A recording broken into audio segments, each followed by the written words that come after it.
বুঝলে দাদা, আমাদের এই জঙ্গলের পথ থেকে আসাটা বোধহয় ঠিক হয়নি। এই জঙ্গলের পথ থেকে কেউ চলে না। বাবাও আমাকে বলেছিল ওই জঙ্গলের পথে কখনো যাস নে। তুমি কেন আসলে দাদা? আমার তো অনেক ভয় করতেছে। ভয় পাস না তো বেটা, দাদা আছে না সাথে, এত ভয় কিসের? হ্যাঁ? ভয়? তোমাদের ভয় ছাড়াচ্ছি আমি। তোমাদের এমন হাল করব না। ভয়ে কি হয় তোমাদের দেখো, কিভাবে তোমাদের ঘাটটা মটকাই দেখতে থাকো। দাদা, তাড়াতাড়ি চলো তো, পা চালিয়ে চলো তো। কেমন যেন আমার ভয় লাগছে অনেক। এই জায়গাটা মোটেও ভালো না। চলো তো, একটু দ্রুত করে যাই। দ্রুত করে যাবা? কোথায় যাবা?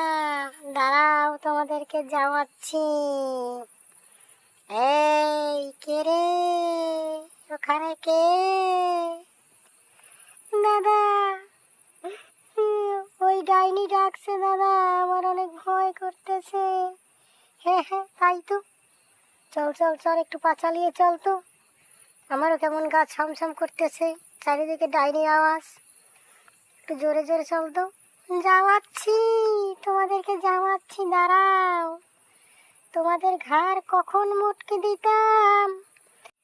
ভাগ্যেস তোমাদের, আমাকে কোন তান্ত্রিক আবার এই একটা নীল বৃত্তের ভিতরে আটকে দিয়েছে। তা না হলে এত কথা বলার সুযোগ পেতে কখন ঘাড় মুটকে রক্ত খেয়ে নিতাম। দাদা, একটু তাড়াতাড়ি চলো তো, পা চালাও তো। ওই দেখো যায়নি কি সব বলছে, আমাদের খুবই ভয় করছে। চলো তো তাড়াতাড়ি। বাবা মানা করার পরেও তুমি বাগান থেকে আসলে। যাওয়াচ্ছি তোদের, দাঁড়া, তোদের যাওয়াচ্ছি। তোদের একেবারে ওপারে পাঠিয়ে দিচ্ছি, দাঁড়া। আমিও তোদের সাথে যাবো, দাঁড়া।